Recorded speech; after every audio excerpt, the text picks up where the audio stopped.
Dr. Dheeraj Mehrotra is a principal at Kanwar Global School, Lucknow. He is an author and a national awardee. Over 30 years of experience as an academician, he has expertise in implementing TQM quality circles, Six Sigma, 5S, and Kaizen, experimental learning, and NLP in academics.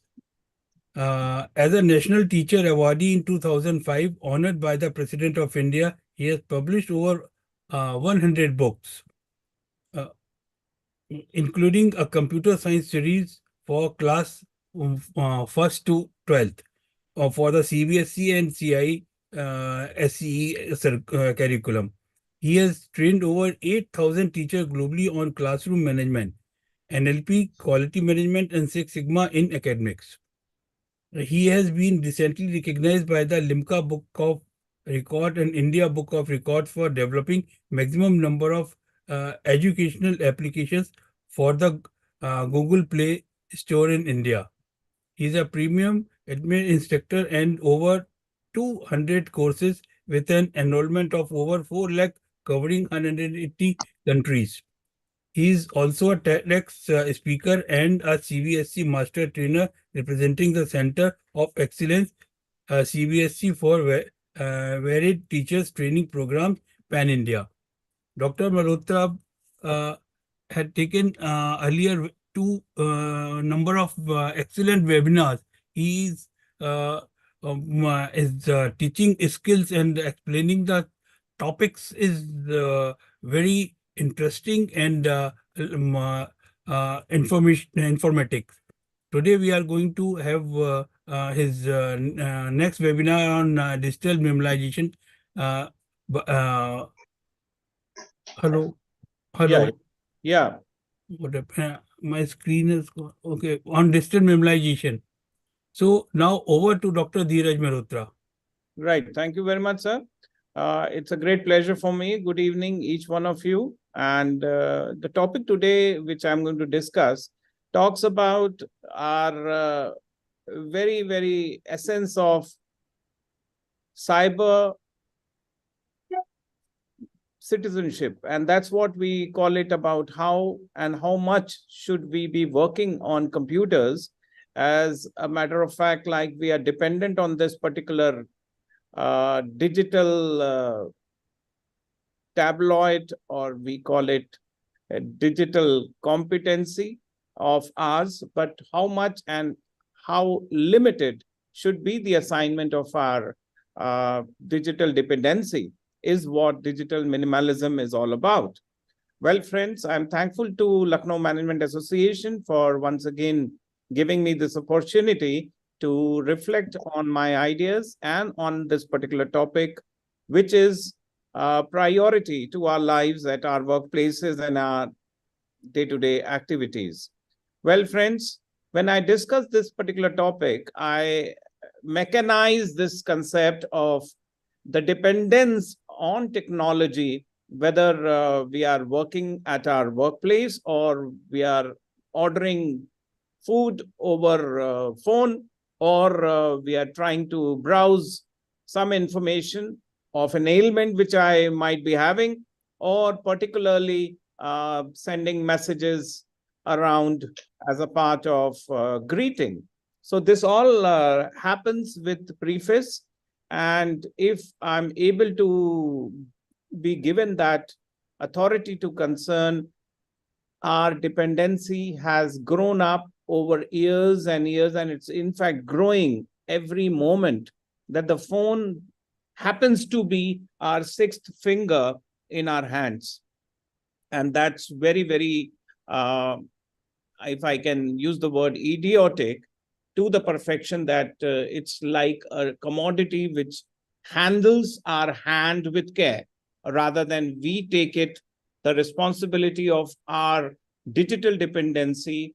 There was a word when we talk of digital begging, if you have come across this, is actually sharing the password for social media, for OTT, for Netflix and other things, like, please give me your password for Amazon Prime or for X or Z formats. And that's what we call it on a comic note, digital begging. Well, friends, digital minimalism references. Have you ever felt overwhelmed by the digital clutter in your life? Imagine a world where your mind isn't constantly bombarded by countless emails, incessant notifications, and never-ending updates. This digital chaos not only chips away at our productivity but also impacts our overall well-being, creating a sense of constant stress and overwhelm. The solution isn't to shun technology but to embrace a more mindful approach.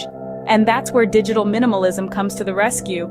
Well, there's a solution to this problem, and it's called digital minimalism. So, what exactly is digital minimalism? A good question, and one that's becoming increasingly relevant in this tech-driven world we're living in. At its core, digital minimalism is a philosophy that encourages us to focus on what truly matters in our lives. It champions the idea that less is more, especially when it comes to our digital engagements. It's not about completely detaching ourselves from technology, but rather being more mindful about how and why we use it. It's about choosing quality over quantity. Spending an hour learning a new language on an app? That's quality use. Mindlessly scrolling through social media for hours? That's where digital minimalism steps in, suggesting a need to reassess and reduce. Digital minimalism is about creating space for meaningful engagements and interactions, both online and offline. It's about using technology as a tool to enhance our lives, not as a constant distraction. In essence, it's about taking control of your digital life rather than letting it control you. Now you might be wondering, what are the benefits of adopting this minimalist approach to digital technology? Well, buckle up because you're in for a pleasant surprise. Firstly, digital minimalism can drastically improve your focus and productivity. By eliminating unnecessary digital distractions, you free up mental space, allowing you to concentrate on what truly matters. Secondly, it can significantly enhance your mental health. The constant barrage of notifications and updates can lead to stress and anxiety. By reducing these digital intrusions, you give your mind the peace it craves. Thirdly, it provides you with more time for offline activities. Imagine having an extra hour or two every day to read, exercise, or simply enjoy the world around you. Sounds fantastic, doesn't it? Lastly, it leads to a less cluttered and more organized digital space. Gone are the days of sifting through hundreds of useless files and emails. So if you're tired of feeling overwhelmed by the digital clutter in your life, consider giving digital minimalism a try. It might just be the solution you've been looking for. In conclusion, digital minimalism is not about completely abandoning technology. It's about flipping the script, making technology work for you, not the other way around. This approach calls for conscious choices and proactive interaction with digital tools. It's about discerning what adds value to your life and discarding what doesn't. It's about creating space for what truly matters. Remember, in the world of digital minimalism, less is more.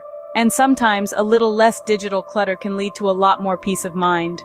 Source courtesy, Digital Minimalism by Dr. Dheeraj Mehrotra, available at Amazon globally. Well, friends, it talks about a priority. It talks about our dependence on usage of digital platform. And here it goes. Of course, the question comes before us, what is digital minimalism? Well, to be a digital minimalist or digital minimalist, we need to occupy the spectrum of understanding. We need to also rehearse our working with communication as a potential to improve our lives with the spectrum of how best I'm getting exhausted to working large capsules of dedicated hours, and also I'm trying to give up, or probably they say checking and likes and dislikes. Well, we need to try to explore how best, as defined by the researchers, it talks about the very significance of how best I'm going to limit myself of understanding and learning. It also refers and defines with the new structure format of exploring the world of connectivity with the very emphasis on understanding. The concept of digital minimalism is above all about being intentional with our use of technology And it's good that we embrace it with the march of time, with a limited format of defined structure, with simplification of our online life. As a spectrum, we are used to of Steve Jobs unveiling the iPhones along with the App Store, marking the beginning of the mobile revolution. Not much later, Amazon introduced the Kindle, and then, of course, it made man digital with the march of time. And over years and years, with digital media usage is up to 40% since 2013, and smartphone usage has doubled in the last 2 years. Probably the data may say 1 year as well. The reflection talks about the minimalism as the only mindful act towards getting aware about how mindful we are around our technology usage. The life changing magic of tidying up, a book about cleaning, simplifying, and organizing, has brought this aspect about minimalism into mainstream with the march of time. And for sure, it is as a part of the minimalism. Digital minimalism embraces the philosophy to be intentional with our use of technology. Carl Newport defined this word digital minimalism as a philosophy that helps you question that digital communication tools and behaviors surrounding these tools add the most value to your life. It is motivated by the belief that intentionally and aggressively clearing away low value digital noise and optimizing your use of the tools that really matter can significantly improve your life.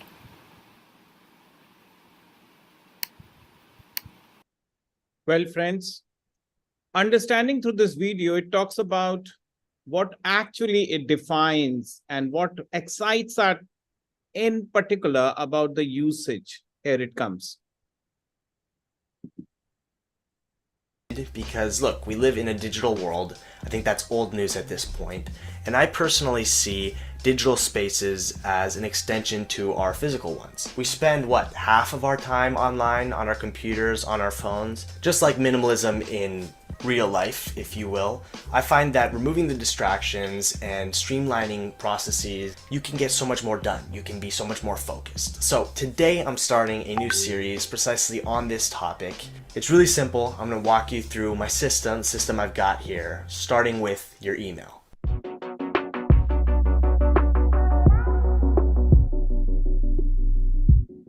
Okay, so the goal here is really simple. We want to have the clearest, least stressful experience possible in our inboxes, in our email, right? What's the least stressful we can make it? Well, what if there were no emails?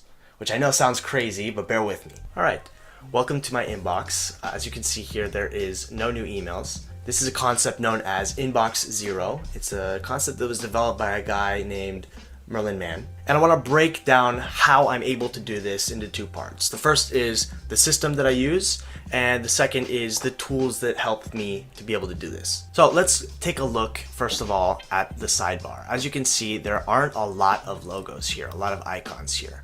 I've pared it down to only the things that I really need. This is really easily customizable in the settings.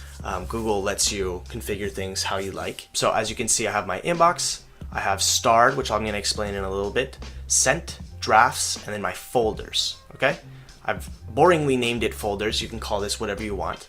The way you create folders is by, if you hit more and go down to the bottom, creating a new label. That's Google's way of saying folder. You can create a folder and name it whatever you like, and you can also nest folders within other folders. So what I've done is create a single top level folder that contains everything else within it. Some people might think that's a little excessive, which is fair enough. Pick and choose the info that you want to use and implement for yourself. But I find that it's a really great way to keep everything looking really nice and clean. Within folders are 4 major categories, if you will, which I've separated first by numbers in the order that I want to see them, and also by color. Let me explain what these labels are. It is my belief that no matter who you are, because your life is obviously not going to look like mine, but no matter who you are, you can probably divide your life into 3 or 4 major categories. So for you, it might be, I don't know, school, career, and personal. So the way I sort of break things down is Nathaniel Drew is my presence online, the stuff that I do on YouTube, etc. Work is the stuff that I do as a freelancer, as a filmmaker and photographer, and how I make money, although I'm trying to transition that from this to this. And then personal, which is everything that doesn't really fit into these two. So it could be emails with friends, emails with family, and finally archives, which is past emails from previous years. I break Nathaniel Drew down into income and expenses, which I think is very important to track, brand related emails, and support, which is emails with viewers and questions that I receive, and sometimes people will email me with encouragement, and I love to keep all of that in one place. It's very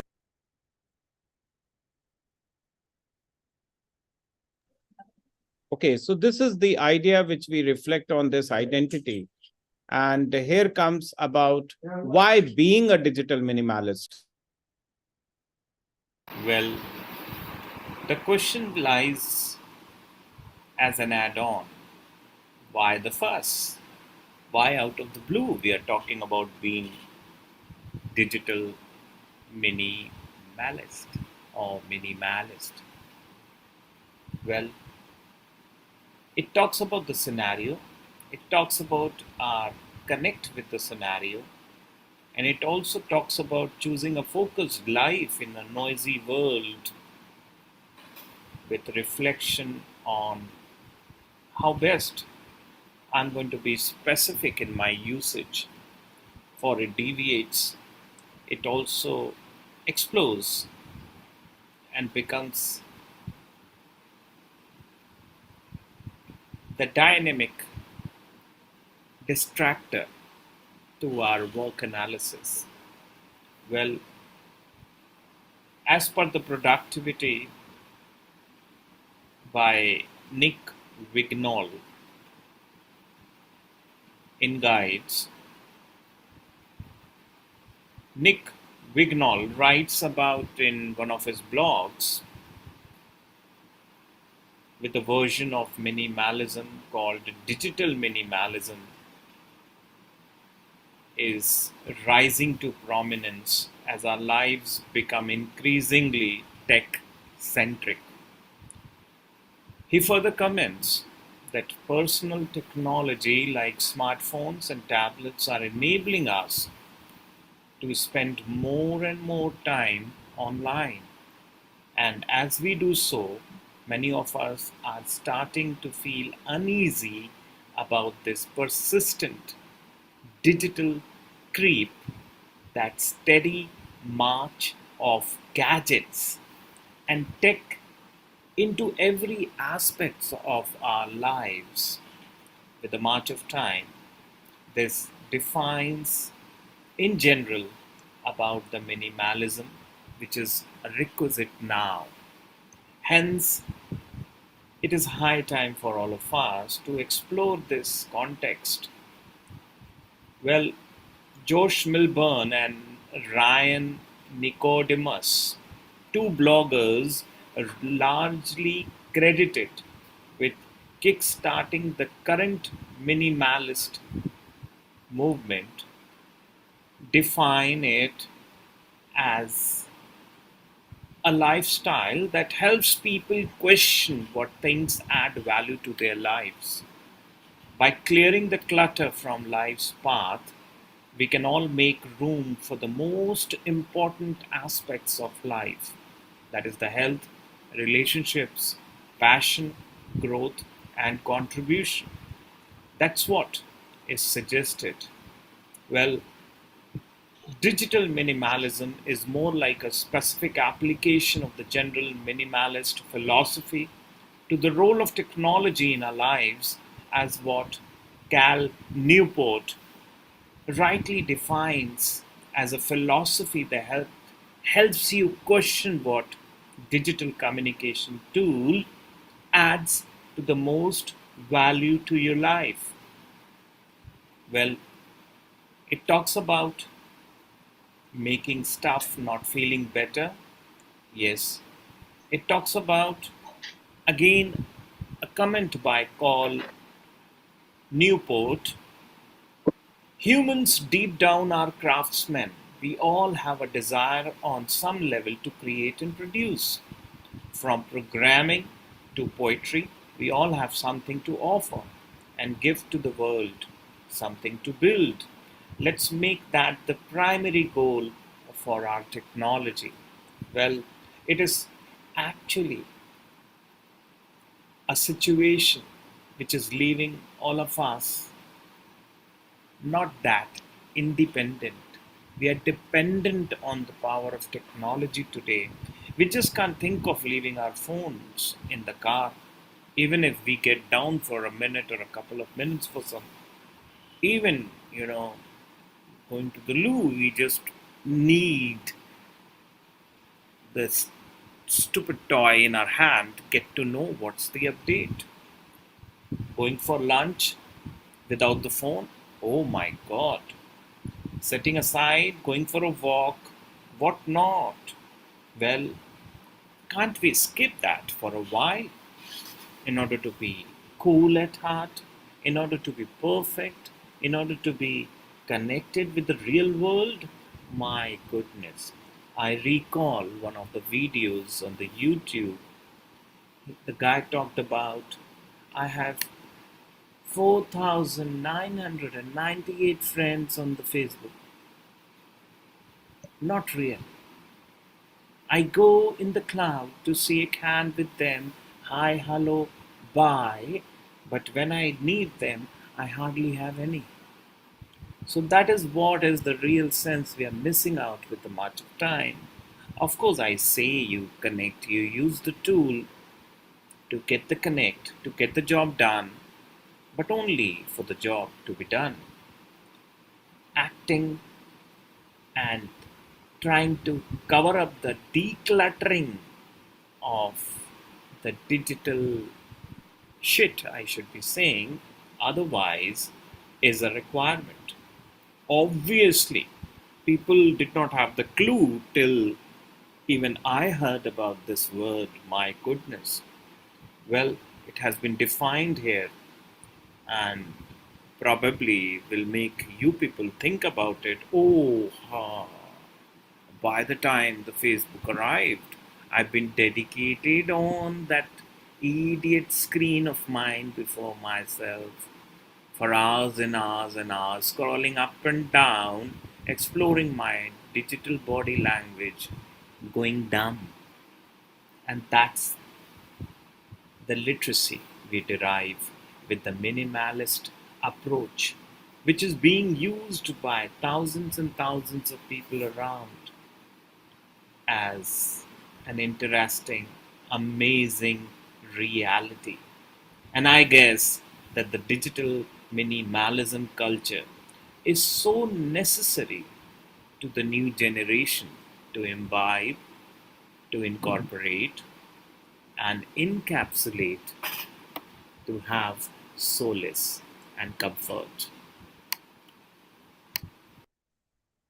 Well, friends, understanding the notion of digital minimalism explores the very fact that how it has been happening for over the years, ever imagined that once I plugged into my Facebook account, maybe 10 years back or maybe 12 years back, and how much time is I am dedicating to that idiotic screen, which I mentioned recently, about the fact like my dependence and scrolling up and down talks about my own digital body language, which surfaces the priorities otherwise I would have reflected on for my family members, for my friends around, and for anybody and everybody in that sense.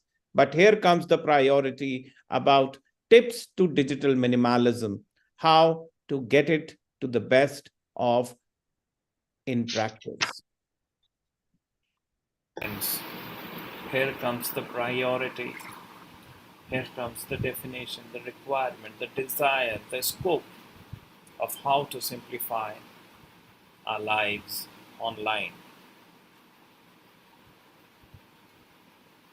The structure rightly encompasses some of the tips, some of the practices, some of the strategies we need to follow as a part and parcel.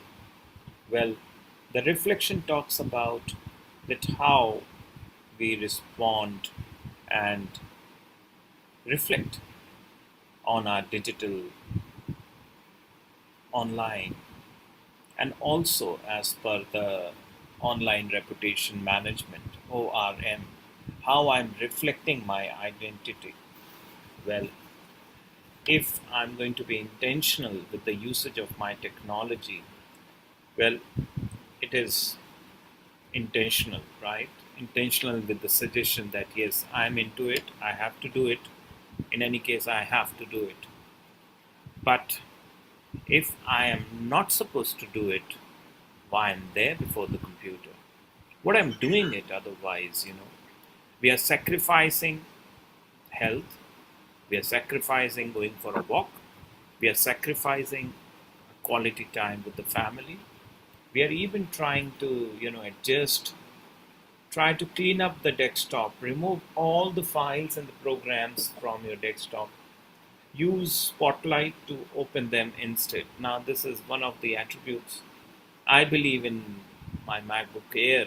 It allows me to come up as a spotlight to spot them whenever required. And also to avoid distractions, it's good to go for switching to a clean wallpaper of a little value, which I won't be distracted about, and then auto hide the dock. That's one of the ways. Uninstall the programs and the ones which we don't need. Install the updates. Of course, you should need to be updated with and check the updates work in the full screen mode, and that's the best way to block the distractions, if any. Try to update your software. Try to install the updated files. Yes, of course. Check out for what is there in the recycle bin. Even I suggest you need to delete your inbox with all the worthless mails. No use to record them even if they have no value. Just delete them, select them, delete them. But do check your junk folder at times. It avoids distraction that way. Keep few folders with a minimizing approach, clear to the neutral mechanism. With the phone experience, you need to look out. Don't be particularly on ground, just play the music, enjoy the self, right? Don't be limited even in, when you're traveling, maybe in the tube or metro or a bus or maybe in the plane. You can always switch on to a particular movie or particular song, and always you can enjoy the learning. The mindful home screen with mindfulness, you know, some light music will help you cool yourself. And of course, pause the notifications. It helps. At times, when you do it, you can scroll down and up to get the best out of it. And make sure that you're avoiding all the notifications. No email by a particular time. Have an end time. Explore it. Close it if you're done. Close it, out of sight, out of mind, and define. Send few mails. Not every email needs a response, especially if it is going to be thanks. It's perfect. Thank you very much. Or even a smiley can help you. with minimalism of digital aspect. And of course, we can readily make the use of auto responses on our many of our platforms. LinkedIn is using many of them, and then for other platforms as well. Try to minimize the process. The digital minimalism is again a process, so it's easy to delete and declutter your digital life in one big swoop.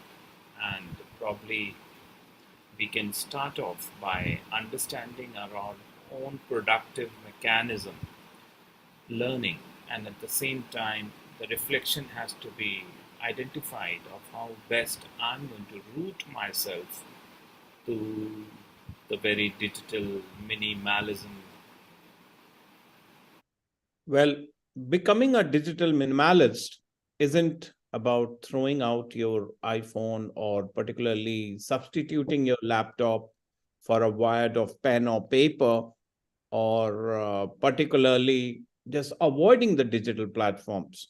It's all about recognizing what is distracting you or is of no use and then making the appropriate choices. Just imagine there are people who reply to the good morning in groups and tend to reflect that they are very busy.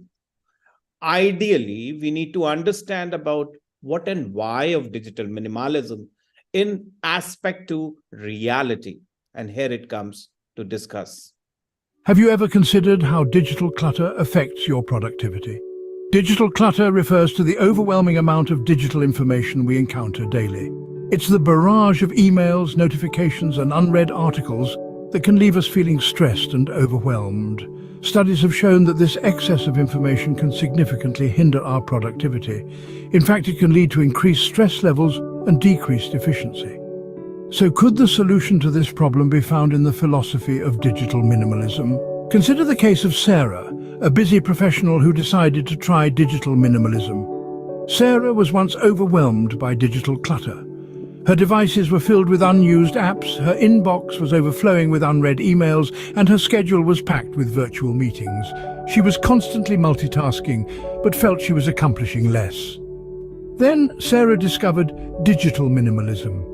She started by limiting her digital interactions, focusing only on the ones that added value to her life. She decluttered her digital spaces, removing unnecessary apps and unsubscribing from unimportant emails. Sarah also stopped multitasking and started prioritizing her tasks, focusing on one at a time. The changes were remarkable. Sarah found she could concentrate better with fewer distractions. She felt less stressed, not having to keep up with constant notifications. Her productivity soared as she was able to dedicate her full attention to her tasks. Sarah's story illustrates the transformative power of digital minimalism. Are you ready to experience the benefits of digital minimalism yourself? Set clear and specific goals. Clean up your digital spaces. Yes, that includes your bursting email inbox. Limit unnecessary digital interactions and give your attention to one task at a time. Swap multitasking for single tasking. It's only for a week, but it might just transform your work life.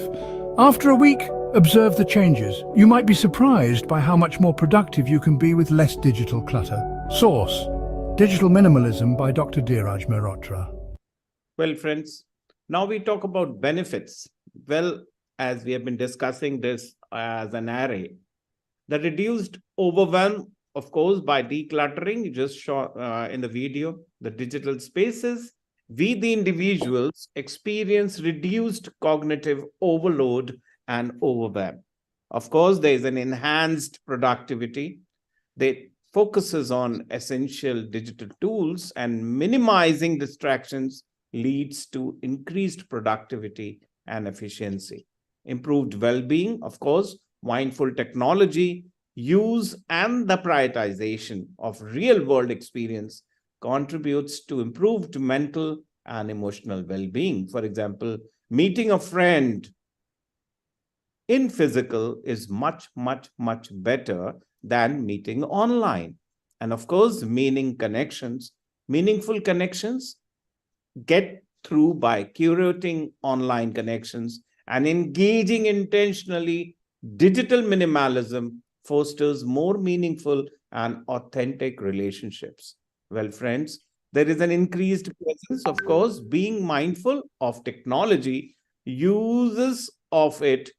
It allows individuals to be more present in the moment, fostering a deeper connection with the offline world.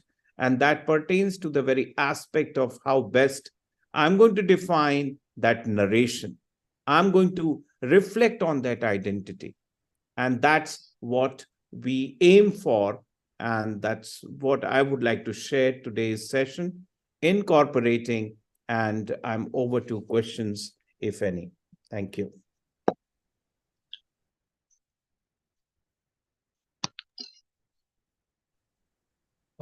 Anybody, any question, please?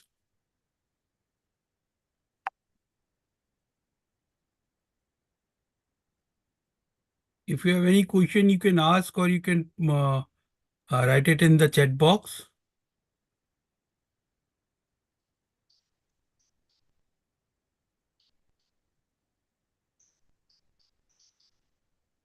Okay, so I'm happy that you people went through this, and thank you very much for being present for this webinar.